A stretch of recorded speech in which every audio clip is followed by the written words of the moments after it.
روحوں میں اترتی ہے صدا مرہم حق کی،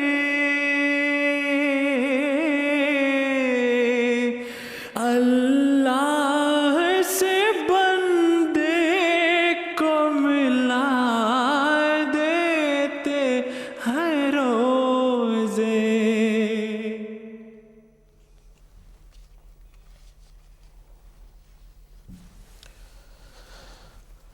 اعوذ باللہ من الشیطان الرجیم، بسم اللہ الرحمن الرحیم۔ ناظرین کرام، السلام علیکم ورحمۃ اللہ وبرکاتہ۔ پروگرام نشر رمضان کے ساتھ MT انٹرنیشنل آپ کی خدمت میں حاضر ہے۔ آئیے پروگرام کا آغاز کرتے ہیں تلاوت قرآن کریم کے ساتھ۔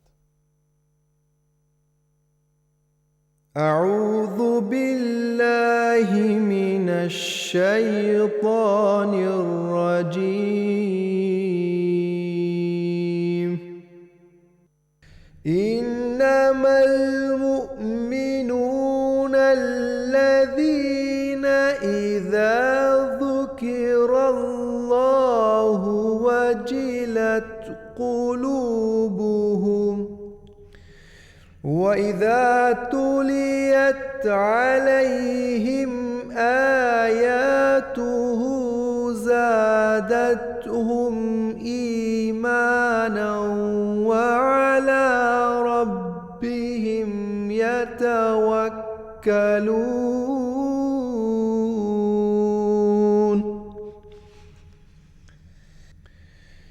الَّذِينَ يُقِيمُونَ الصَّلَاةَ وَمِمَّا رَزَقْنَاهُمْ يُنْفِقُونَ۔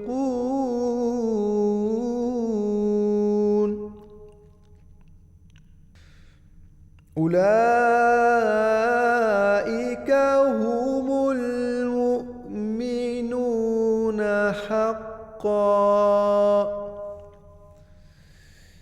لَهُمْ درجات عند ربهم ومغفرة ورزق کریم۔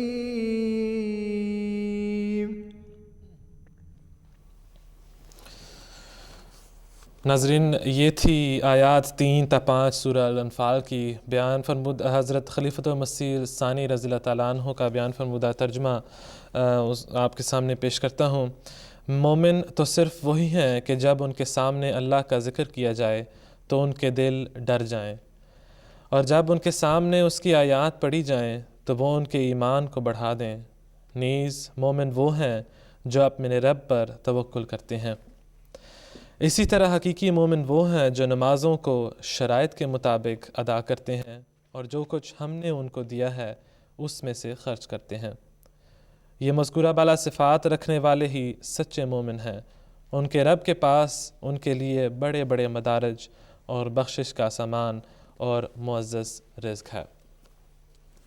ناظرین اکرام، آج ہم نے دعوت دی ہے مکرم و محترم فرحاد احمد صاحب کو اور مکرم و محترم عبدالقدوس عارف صاحب کو کہ ہمارے ساتھ گفتگو میں شامل ہوں اور جو سوالات ہم ان سے پوچھیں گے ان کے جوابات دیں۔ جزاکم اللہ خیر۔ السلام علیکم ورحمۃ اللہ وبرکاتہ۔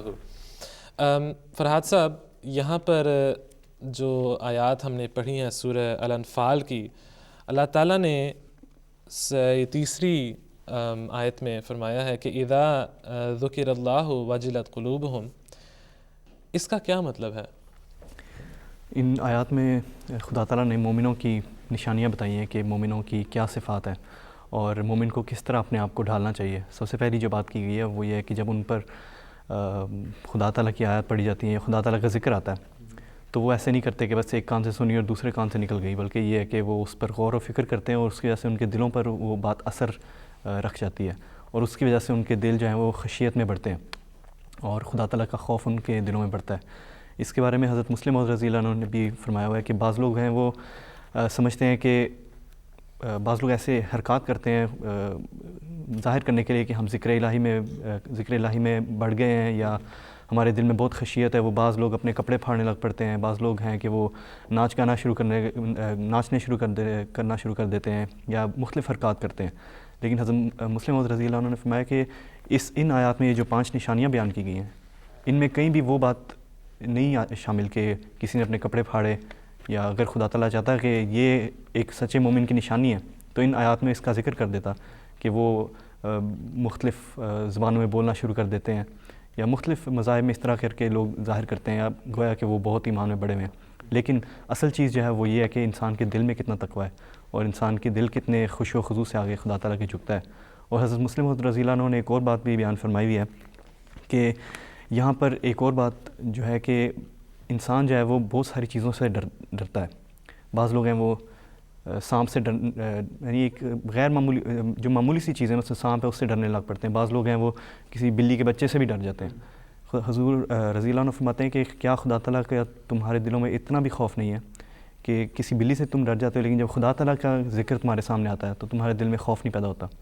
تو اس سے یہ بات سامنے نظر آتی ہے کہ انسان کو اپنے خدا تعالیٰ کا رعب اپنے اوپر اس طرح کرنا چاہیے اور خدا تعالیٰ کی شان کو اپنے ذہن میں اس طرح لانا چاہیے کہ جب اس کی ذکر آئے تو انسان بس انسنی نہ کر دے بلکہ اس کے بارے میں سوچے اور اس کی وجہ سے پھر انسان اپنے دل میں خشیت پیدا کرے اور خدا تعالیٰ کی طرف جھکے. حضور صاحب، اسلام پر یہ اکثر اعتراض بھی کیا جاتا ہے کہ دیکھو کس طرح کا خدا ہے اسلام کا خدا کہ اس سے ڈرنا چاہیے. ہمارا خدا جو ہے وہ ہم سے اتنا پیار کرتا ہے، اتنی محبت کرتا ہے، تو ہمیں بھی اس سے محبت کرنی چاہیے. لیکن اسلام جس خدا کا تصور پیش کر رہا ہے وہ خود اسلام کا خدا خود کہتا ہے کہ مجھ سے ڈرو جب میری آیات تمہارے سامنے پیش کی جاتی ہیں. یہاں جیسے فرحات صاحب نے ذکر کیا ہے، یہاں خدا تعالیٰ نے مومنین کی صفات بیان کی ہیں کہ جب خدا تعالیٰ کا کوئی بھی جیسے بھی ذکر آئے وہ ہم جو دل ہے مومنوں کے دل وہ اس خشیت میں بڑھ جاتے ہیں. یہ نہیں مراد کہ خدا تعالیٰ کی ہستی سے وہ ڈرتے ہیں اس طرح کہ پتہ نہیں کیسے دہشت ناک ہستی ہے یا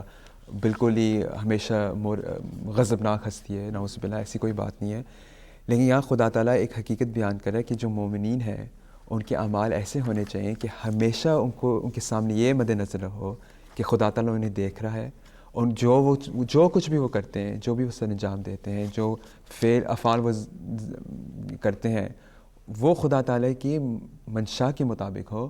اور اس لیے اور پھر مومنین ایسے نہ ہو کہ وہ خدا تعالیٰ کی غضب کو موہ لیں، بلکہ ایسے ہوں کہ خدا تعالیٰ کی ہمیشہ جو رضامندی ہے اس کو حاصل کرنے والے ہوں. یہاں ڈرنا یا ذکر الہی سے مراد یہ ہے کہ وہ خدا تعالیٰ کی خشیت میں اس کی معرفت یا اس کے عرفان کو سمجھیں اور اس عرفان و معرفت میں بڑھیں، اور وہ اسی وقت حاصل ہو سکتا ہے جب خدا تعالیٰ کی راہ پہ یا خدا تعالیٰ کی آیات اور اس کو سمجھ کے پھر وہ خدا تعالیٰ کے مزید آگے بڑھیں اور اس کو سمجھیں، اس کو شناخت کریں.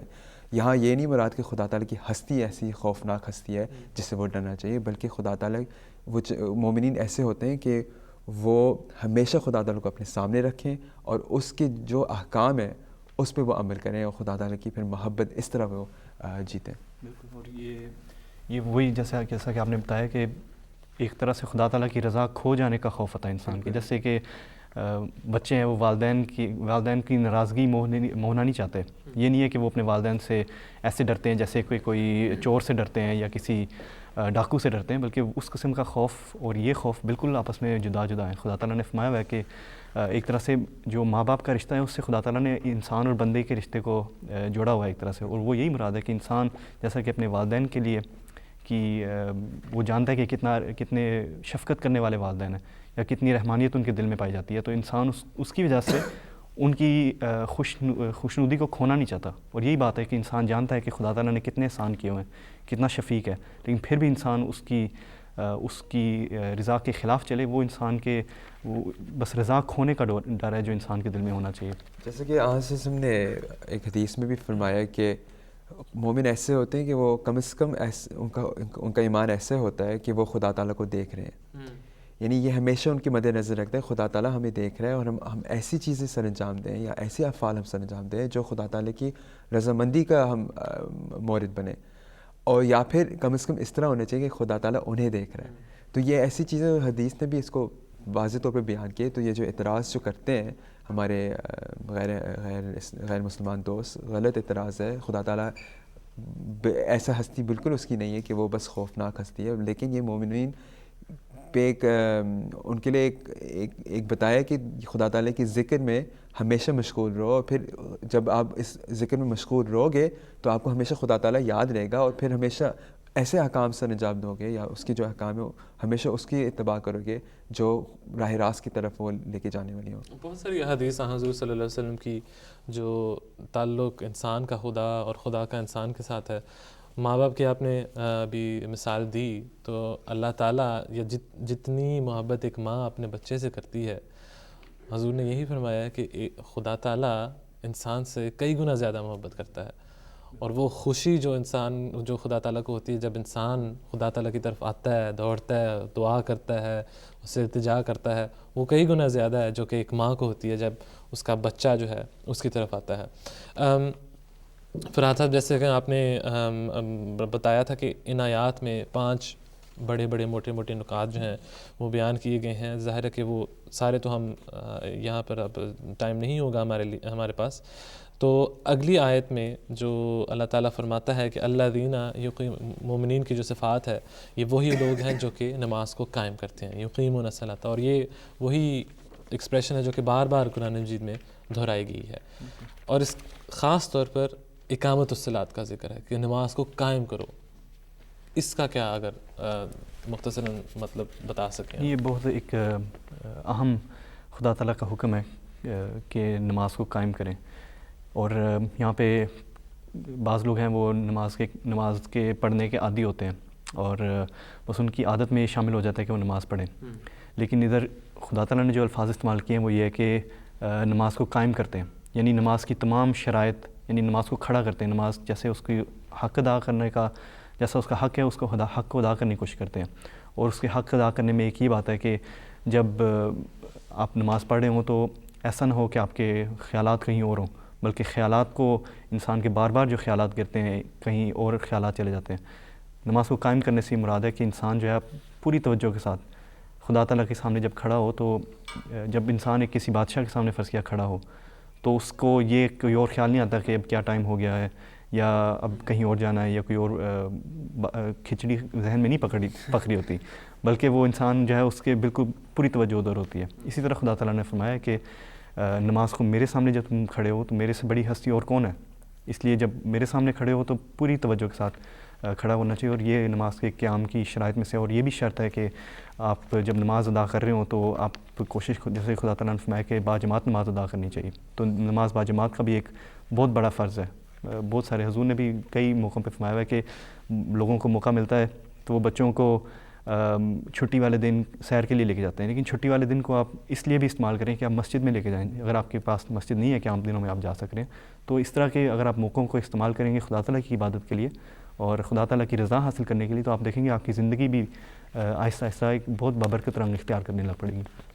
مزید یہ ہے کہ جیسے فرحات صاحب نے ذکر فرمایا ہے کہ اقامت الصلاۃ سے یہ مراد ہے کہ ہمیشہ جو روحانی کیفیت ہوتی ہے اس میں حضرت مسیح موعود علیہ السلام نے کئی بار ذکر فرمایا کہ اس میں بسط اور قبض کی کیفیت ہوتی ہے، یعنی ایسے موقع آتے ہیں جو آپ سمجھتے ہو کہ روحانی طور پہ میں بہتری کی طرف جا رہا ہوں، اور ایسے موقع آتے ہیں جو آپ سمجھتے روحانی طور پہ تنزل کی طرف جا رہا ہوں، ان موقعوں میں بھی نماز کو کھڑا کرو، نماز کو قائم کرو، یعنی کہ ہمیشہ خدا تعالیٰ کو مد نظر رکھتے ہیں کہ اس کے ایک فرض سمجھتے ہوئے وہ کھڑے کرو، نماز کے لیے کھڑے ہو، اور جو گرتی ہے یعنی جب تنزل کی طرف جاؤ اس وقت بھی کھڑے کرو، اور اس لیے خدا تعالیٰ نے بار بار اس حکم کو اپنی کتاب میں بار بار دہرایا ہے اور مومنین کے لیے کہ یہ ایک ایسی مثال ہے، ایسی صفت ہے مومن کی کجا یہ کہ وہ اگر وہ بالکل ہی روحانی طور پہ مردہ اپنے آپ کو سمجھ رہے ہوں، اس وقت بھی خدا تعالیٰ کے سامنے وہ کھڑے ہو جاتے ہیں، جو ایک مومن کی صفت ہے۔ آخری بات، وعلی ربہم یتوکلون، حضور صلی اللہ علیہ وسلم کا ہمیں پتہ ہے کہ کل بھی ہم نے ذکر کیا تھا حضرت عائشہ رضی اللہ تعالیٰ عنہ کی وہ حدیث کہ جب آپ سے کسی نے پوچھا کہ حضور صلی اللہ علیہ وسلم کے اخلاق کے متعلق ذرا بتائیں، تو حضرت عائشہ نے یہی ان سے جواب دیا کہ کیا تم نے قرآن نہیں پڑھا؟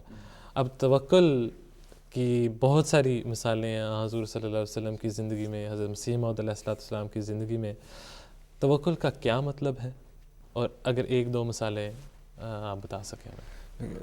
رضا صاحب توکل لوگ سمجھتے ہیں کہ بس یہ ہے کہ مثلاً اگر کوئی پرچہ دینے جا رہے ہیں امتحان کا کہ بس اس کے لیے پڑھنا نہیں، کچھ نہیں کرنا، کوئی ایفرٹ نہیں ڈالنی اس میں، لیکن بس یہ کہتے ہیں ہاں خدا تعالیٰ ہم توکل کرتے ہیں ہم دے آئیں گے، بلکہ یہ اس کے بالکل برعکس معنی ہیں۔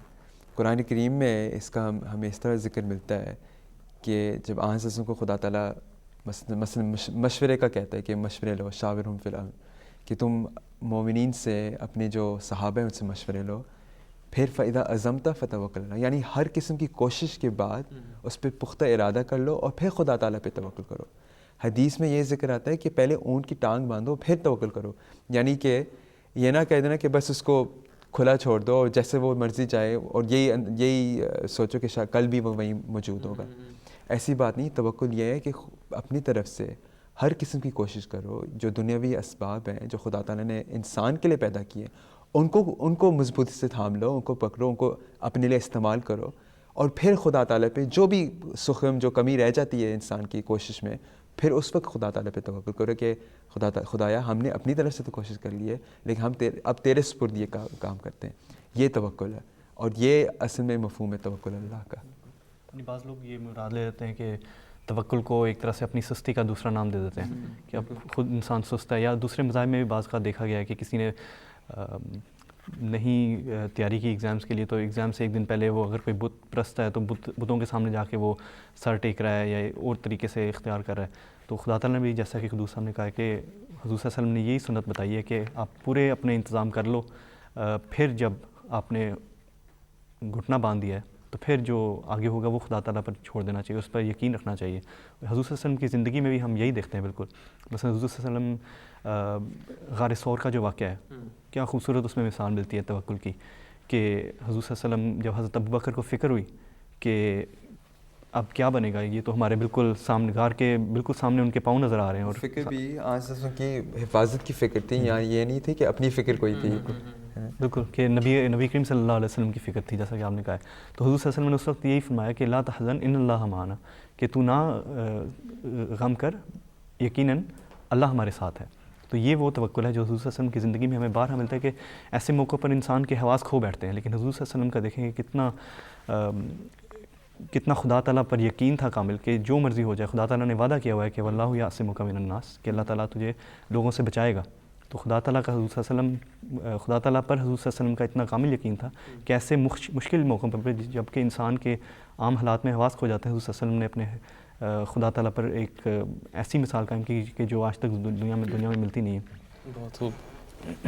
بس ایک آخری مثال آپ کے سامنے پیش کروں، جنگ بدر کی بہترین مثال ہے کہ جب 313 صحابہ جن کے پاس سامان بھی نہیں ہے، 2 گھوڑے ہیں مشکل سے 313 کے درمیان، اور ان کے مد مقابلے پہ 1000 کی فوج جو فلی ایکوپڈ اور ہر لحاظ سے تیار شدہ ہیں، وہ ان کے سامنے کھڑے ہیں۔ اس وقت خدا تعالیٰ نے جو توکل آن صلی اللہ علیہ وسلم اور ان کے صحابہ نے دونوں نے دکھایا، جو استقلال دکھایا، اس کو توکل کہتے ہیں۔ یعنی اپنی طرف سے انہوں نے جتنی زور تھی وہ لگائی، لیکن خدا تعالیٰ پہ یقین رکھا کیونکہ خدا تعالیٰ کا وعدہ تھا، اور ہمیشہ یہی دعا کرے تھے کہ خدا تعالیٰ تمہارا وعدہ ہے اور ہم تیرے لیے اب لڑ رہے ہیں، اب تو فیصلہ کر ہمارے اور ان کے درمیان۔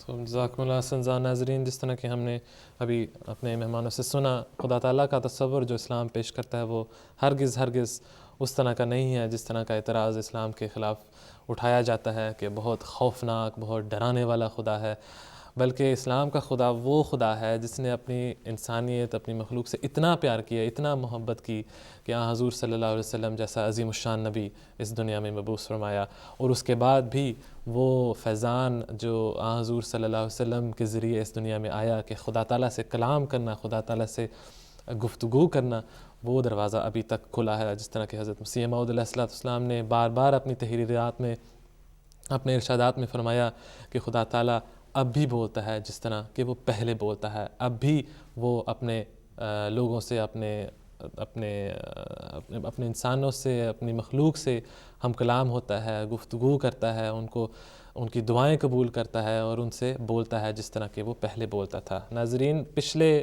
دنوں میں ہم نے اسکینڈینیویا کے مختلف ممالک میں جو ہمارے دوست موجود ہیں ان سے گفتگو کی۔ آج اسکینڈینیویا کا ایک آخری ملک جہاں وہ رہ گیا تھا، ناروے۔ آئیے آج ہم ناروے سے ہمارے ساتھ یاسر احمد فوزی صاحب مربی سلسلہ لائن پر موجود ہیں. السلام علیکم یاسر صاحب. وعلیکم السلام رضا صاحب, کیا حال ہے آپ کا؟ الحمدللہ, اللہ کا شکر. یاسر صاحب آپ سنائیں, روزے کیسے جا رہے ہیں؟ روزے الحمدللہ ٹھیک جا رہے ہیں. بہت ٹھیک جا رہے ہیں, تھوڑے لمبے ہیں لیکن ٹھیک جا رہے ہیں. یاسر صاحب, ہم نے جب سویڈن اور فن لینڈ سے جو ہمارے دوست تھے ان سے بات کی تو انہوں نے یہی بات بتائی تھی, عرض کی تھی کہ وہاں پر چونکہ دن آج کل بہت ہی لمبے ہیں تو اگر ان کے حساب سے رکھے جائیں تو 22 گھنٹوں کے روزے بنتے ہیں, لیکن حضور انور ید اللہ تعالیٰ بن عزیز نے یہ ارشاد فرمائی, یہ ہدایات ان کو دی ہیں کہ شریعت نے جو ہمیں اجازت دی ہوئی ہے تو 18 گھنٹوں کے روزے حضور نے تجویز فرمائے تھے. تو آپ ناروے کا ذرا بتا سکتے ہیں کہ وہاں پر کیا صورتحال ہے؟ جی, ناروے میں بھی اس طرح ہی ہے. ہم نے 3 سال پہلے حضور سے اس کی اجازت مانگی تھی تو حضور نے ہمیں 18 گھنٹے, ہمیں بھی 18 گھنٹے کا ارشاد فرمایا تھا. تو ہم پچھلے 3 سال سے 18 گھنٹے کے روزے رکھے ہیں. 3:30 بجے ہم سحری ختم کرتے ہیں اور روزہ رکھ لیتے ہیں, اور 9:30 بجے جا کر ہم رات کو روزہ کھولتے ہیں. ٹھیک ہے. بے شک سورج نکلا بھی ہو. یس سب ناروے میں بھی باہر سے مائیگریٹ کر کے بہت سارے لوگ بہت سارے ممالک میں سے گئے ہوئے ہیں, تو وہاں پر اسلام کے متعلق کیا تصور ہے لوگوں کے ذہنوں میں, جو مقامی لوگ ہیں؟ جو مقامی لوگ ہیں ان کا زیادہ تر وہی تصور ہے جو باقی یورپین ممالک میں لوگوں کا ہے کہ اسلام کے بارے میں جو عام تصور جو پھیلایا جاتا ہے کہ وہ ایک دہشت گردوں والا مذہب ہے اور اس قسم کی باتیں, تو ادھر بھی وہی ہوتی ہیں. تو ظاہر بات ہے کہ ایک یہ تصور تو پایا جاتا ہے, لیکن یہاں بھی لوگ اسلام کی طرف مائل ہو رہے ہیں. اس کے باوجود اب تک ایک رپورٹ کے مطابق 3000 نارویجن جو ہیں وہ اسلام قبول کر چکے ہیں. اچھا, ماشاءاللہ.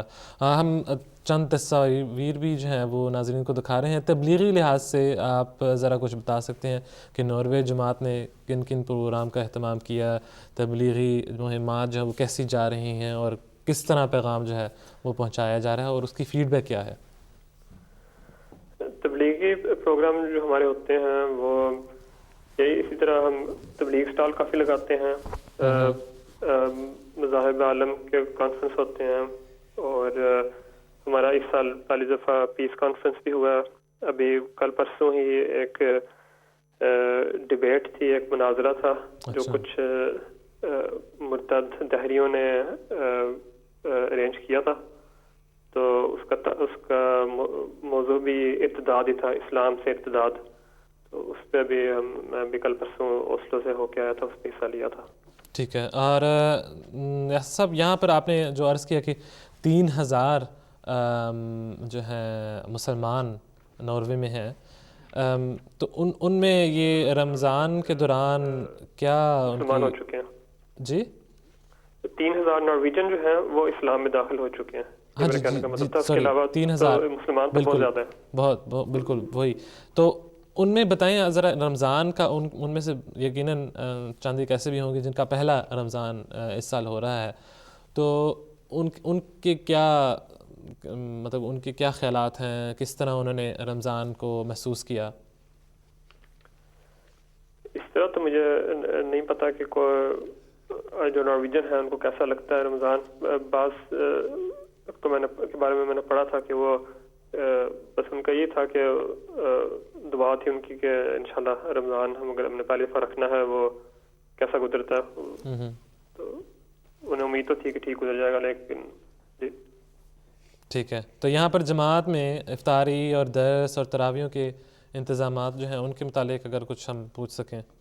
جی, اوسلو میں جو کہ بڑی مسجد ہے ادھر تو ہر روز تراویحیں بھی ہو رہی ہیں, اور اس کے ساتھ تراویحوں سے پہلے ظاہر بات ہے کہ افطاری کا بھی انتظام ہے ہر روز. یہ ہماری جو جماعت جو کہ سنسن کی جماعت ہے جہاں میں ہوتا ہوں ادھر چھوٹی جماعت ہے, تو ادھر ہمارا اس طرح تراویحیں تو باقاعدگی سے ہو رہی ہیں, لیکن افطاری کا اس طرح ہر روز انتظام نہیں ہے. ٹھیک ہے, بہت خوب, جزاکم اللہ. اساتذہ یاسر فوزی صاحب ہمارے ساتھ ٹیلی فون لائن پر موجود تھے. یاسر فوزی صاحب مربی سلسلہ ناروے. تو ناظرین یہ تھا ہمارا تیسرا اسکینڈینیوین ملک آج جن سے ہم نے بات کی اور ان کے حالات کچھ پوچھے. جزاکم اللہ احسن الجزا. اگلی سیگمنٹ ہماری حدیث، اگلا سیگمنٹ ہمارا حدیث کا ہے. آئیے ناظرین پہلے حدیث پڑھتے ہیں پھر اس کا ترجمہ دیکھتے ہیں. عن عمر بن الخطاب رضي الله عنه قال: كنا عند رسول الله صلى الله عليه وسلم فجاء رجل شديد بياض الثياب شديد سواد الشعر لا يرى عليه أثر السفر ولا يعرفه منا أحد حتى أتى النبي صلى الله عليه وسلم فألزق ركبته بركبته ثم قال: يا محمد ما الإيمان؟ قال: أن تؤمن بالله وملائكته وكتبه ورسله واليوم الآخر والقدر خيره وشره.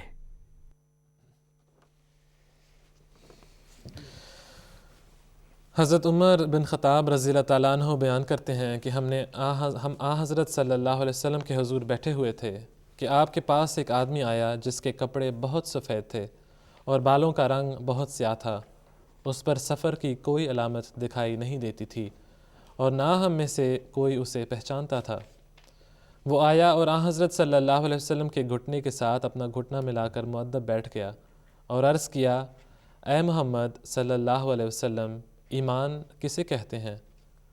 آپ صلی اللہ علیہ وسلم نے فرمایا: ایمان یہ ہے کہ تو اللہ پر، اس کے فرشتوں پر، اس کی کتابوں پر اور اس کے رسولوں پر ایمان لائے، یوم آخرت کو مانے اور خیر اور شر کی تقدیر اور اس کے صحیح اندازے پر یقین رکھے. فرات صاحب، ہے تو بہت سمپل اور آسان، لیکن ایمان کیا صرف یہی 6 چیزیں ہیں؟ ادھر حضور صلی اللہ علیہ وسلم نے حضور صلی اللہ علیہ وسلم کو جو واقعہ بیان کیا ہے کہ جو فرشتے تھے ان کے ساتھ جو واقعہ جن میں حضور صلی اللہ علیہ وسلم نے یہ 6 چیزوں کا ذکر فرمایا، یہ بنیادی باتیں جو ہر مومن کو جن پر ایمان لانا ضروری ہے. بہت سے مختلف اوقات پہ حضور صلی اللہ علیہ وسلم نے دوسری احادیث میں بھی ذکر فرمایا ہے کہ ایمان کیا چیز ہے. مثلا ایک حدیث میں حضور صلی اللہ علیہ وسلم نے فرمایا کہ ایمان کے 70 شعبے ہیں، یعنی بے شمار شعبے ہیں، ان میں سے حیا بھی جو ہے وہ ایک ایمان کا شعبہ ہے. پھر ایک اور حدیث میں حضور صلی اللہ علیہ وسلم نے فرمایا کہ الایمان معرفۃ بالقلب وقول باللسان وعمل بالارکان، یعنی حضرت صلی اللہ علیہ وسلم نے فرمایا کہ ایمان یہ ہے کہ دل سے خدا کی شناخت ہو، زبان سے اس کا اقرار ہو اور اس کے احکام پر عمل ہو. یعنی ایمان وہ چیز ہے کہ انسان کے جو دل میں خدا تعالیٰ پر، اس کے فرشتوں پر، اس کی کتب پر، جو بھی قرآن کریم میں جو بھی خدا تعالیٰ کے احکام ہیں ان پر ایک کامل یقین ہو. اب ایمان سے یہ مراد صرف لینا کہ فرض کیا بس خدا یہ کہہ دینا کہ لا الہ الا اللہ محمد رسول اللہ، یا صرف ایک زبانی بات کہہ دینا، کیا یہی ایمان ہے؟ کیا انسان کے لیے یہ کافی ہے کہ وہ یہ کہہ دے اور پھر اس کا ایمان مکمل سمجھا جائے گا؟ حضور صلی اللہ علیہ وسلم کی احادیث سے، اور جیسا کہ یہاں پہ ذکر فرمایا کہ اس سے مراد ہے کہ خدا کی شناخت ہو، زبان سے اس کا اقرار ہو اور اس کے احکام پر عمل ہو. ایک ایسا ایمان جس کے نتیجے میں عمل پیدا نہیں ہو رہا، وہ ایمان کیسے کامل ہو سکتا ہے؟ اگر آپ کے دل میں ایک واقعی بات ہے کہ خدا تعالیٰ ہے اور پھر آپ اس کی کتاب پر ایمان کا دعویٰ کر رہے ہیں، لیکن آپ اس کی کتاب کو پڑھتے نہیں ہیں یا آپ اس کی کتاب کے احکام پر نہیں چلتے، تو وہ کامل ایمان کیسے کہلا سکتا ہے؟ اگر ایک کامل ایمان انسان کے دل میں ہے تو ایمان ایسی چیز ہے کہ وہ ایک بیج کی طرح، اور اس کے پھر عمل کے ذریعے، عمل کے نتیجے، عمل کی صورت میں اس کے پھل ضرور نکلتے ہیں. تو یہ لازمی بات ہے. ایمان کے ساتھ ایک چیز جو یہ شرط ہے کہ ایمان اگر ہے تو اس سے عمل صالح بھی اس کا ہمیشہ ایک ساتھ میں ایک جڑی ہوئی بات ہے. یہ دونوں آپس میں علیحدہ کبھی نہیں ہو سکتے. تو یہ کہہ لیں کہ بیسک ریکوائرمنٹس کم از کم یہ تو ہونا چاہیے نا، مطلب یہ والی چیزیں. آج میرے خیال میں جو جیسے فرات صاحب نے ذکر فرمایا کہ یہ وہ 6 چیزیں ہیں، یہ 6 ستون آپ کہہ لیں، جس کے تحت تمام اور دوسری جو ایمانی شعبے جات ہیں، جیسے کہ حضرت نے ذکر فرمایا حیا کی مثال فرات صاحب نے ابھی بیان کی تھی، وہ سب اس کے تحت آتے ہیں. مثلا اب یہاں لکھا ہے خدا تعالیٰ پہ ایمان. اب خدا تعالیٰ پہ ایمان یہ ہے کہ اس کی تمام جو صفات ہیں ان پہ بھی ایمان رکھیں، وہ جتنی بھی 99 ہو 104 ہوں، جو بھی جیسے بھی قرآن کریم اور احادیث میں ان کا ملتا ہے، ان پہ ایمان ہو، ان پہ یقین ہو. اور یہ ایمان کی تو ایسی کیفیت ہے کہ وہ خدا تعالیٰ اور انسان کے درمیان کی بات ہے، لیکن اس ایمان کو ایک ظاہری تصویر جو دینا ہے اسے عمل کہتے ہیں. تو ایمان کے ساتھ عمل ہمیشہ کے لیے ضروری ہے, کیونکہ یہ ایسی باتیں جو انسان اپنے دل میں کرتا ہے, دل سے ایمان لاتا ہے. لیکن خدا تعالیٰ کو جو چیز پسند ہے ایمان کے علاوہ وہ یہ ہے کہ عمل سے ظاہر کرے کہ خدا تعالیٰ پہ ایمان ہے, عمل سے ظاہر کرے کہ اس کے فرشتوں پہ ایمان ہے, عمل سے ظاہر کرے کہ وہ خدا تعالیٰ کی جو کتب ہیں, جو سابقہ کتب جو مختلف جو مذاہب میں آئی ہیں اور مختلف انبیاء پہ نازل ہوئی ہیں, ان پہ ایمان رکھے, ظاہر کرے کہ رسولوں پہ ایمان لائے. اب یہ جو کتب و رسول پہ ایمان لانا یہ اسلام کی تعلیمات صرف ہیں, جو دوسرے مذاہب ہیں ان میں یہ ایسے ایمانی جزویات نہیں ہیں. اور اس لیے ہمارے لیے لازم ہے کہ ہر رسول جو ہے, خواہ وہ کسی بھی مذہب سے تعلق رکھتا ہو, خواہ وہ مسیح ناصری ہو, حضرت موسیٰ علیہ السلام, ہم ان پہ ایمان لائیں.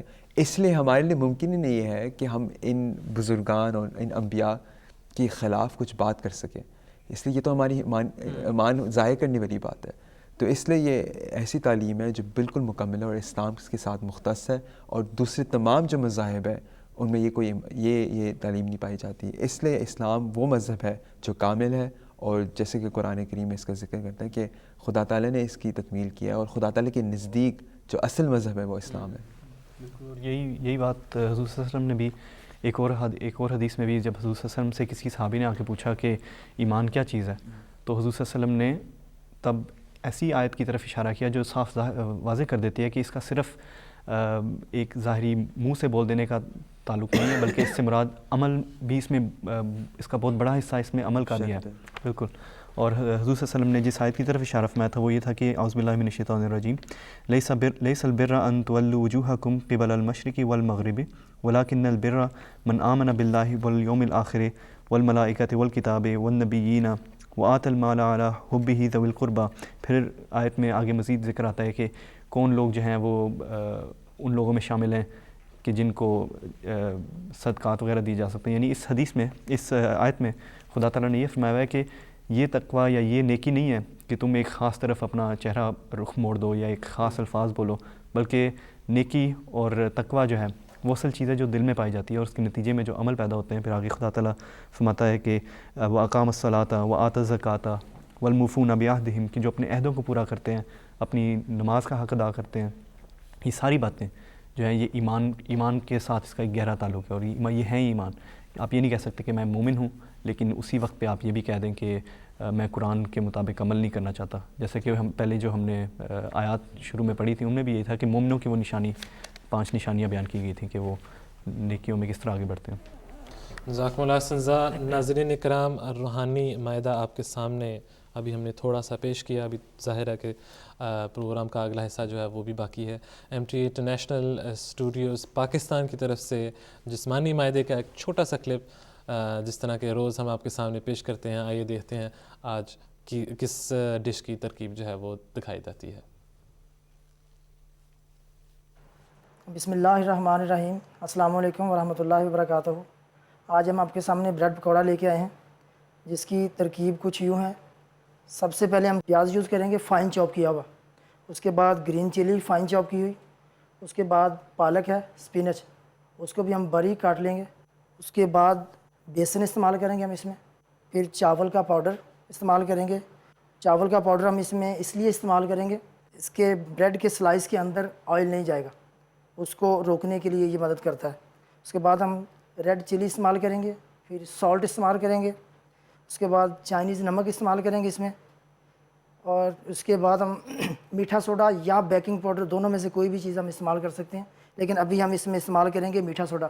اس کے بعد ہم بلیک پیپر لائٹ سا استعمال کریں گے. اس کے بعد ہم پیاز کو فائن چاپ کرنے لگیں.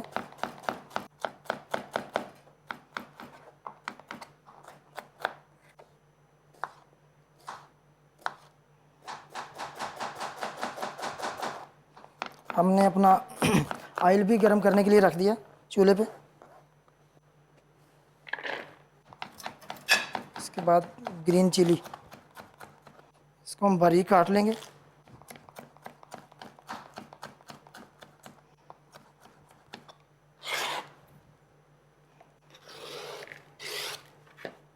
اس کے بعد ہم پالک کاٹیں گے, اس کو بھی باریک.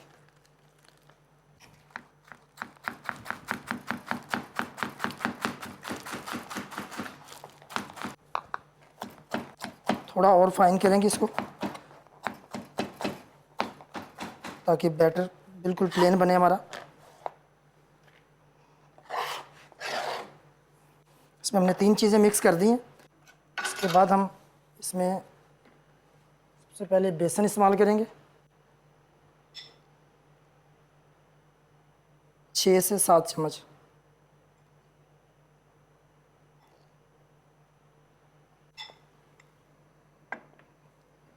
اس کے بعد ہم چاول کا پاؤڈر استعمال کریں گے اس میں 2 چمچ کھانے والے. اس کے بعد ہم اس میں ریڈ چلی استعمال کریں گے تقریباً 2 چمچ نارمل. اس کے بعد سالٹ حسب ضرورت، لیکن میں اس میں تقریباً 1.5 چمچ استعمال کر رہا ہوں. اگر ضرورت پڑے تو بعد میں استعمال کیا جا سکتا ہے. اس کے بعد چائنیز نمک ہے، وہ بھی لائٹ سا تقریباً 1.25 چمچ. اس میں یہ میٹھا سوڈا ہے، یہ ہم 1/4 چمچ استعمال کریں گے. یہ بریڈ پکوڑے کو پھولنے میں مدد دیتا ہے. اس میں آپ بیکنگ پاؤڈر بھی استعمال کر سکتے ہیں، اس کی مقدار تھوڑی اس سے زیادہ ہوگی. یہ بلیک پیپر ہے، یہ ہم 1 چمچ استعمال کریں گے اس میں کھانے والا. اس کے بعد ہم پانی شامل کریں گے. اس کو ہاتھ سے ملا لیں گے اچھی طرح یکجان. بیٹر تیار کر رہے ہیں. ہمارا آئل بھی اس وقت گرم ہو چکا ہوا ہے.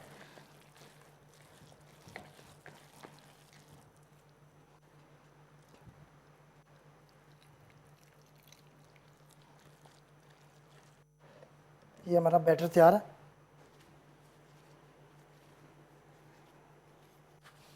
اب ہم بریڈ کے سلائس جو ہیں ان کے پیسز کریں گے. پہلے اس کی سائڈیں اتار دیں گے کیونکہ وہ ہارڈ ہوتی ہیں، کھانے میں دشواری ہوگی.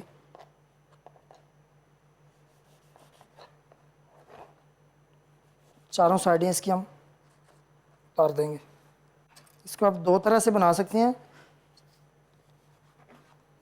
یہ والا سلائس بھی ہم استعمال کر سکتے ہیں اس میں. اس کے بعد ہم اس کا چھوٹا کیوبس بھی کر سکتے ہیں، یہ والا بھی.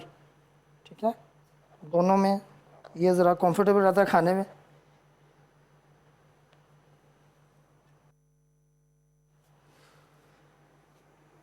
آئل ہمارا گرم ہے اس وقت. بسم اللہ الرحمن الرحیم. اب ہم اس کو فرائی کرنے جا رہے ہیں. اس کو اچھی طرح اوپر اس کے بیٹر لگانا ہے بریڈ سلائس کے.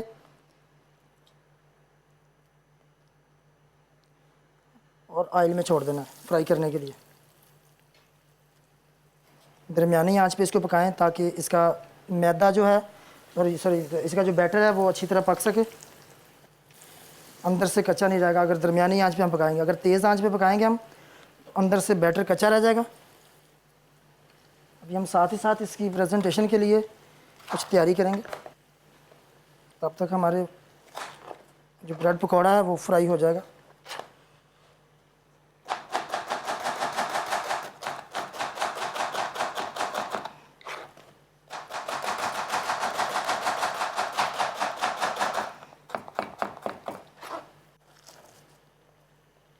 ٹھیک ہے،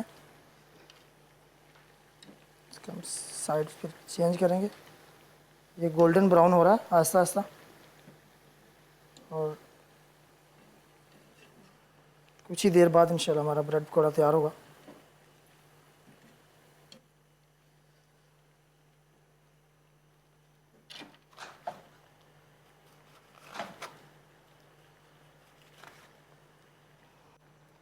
ڈش ہم اس لیے لگا رہے ہیں، یہ چیزیں بند گوبھی فائن جولین میں کٹنگ ہوئی تاکہ ہم اس کے اوپر اس کی پریزنٹیشن کر سکیں.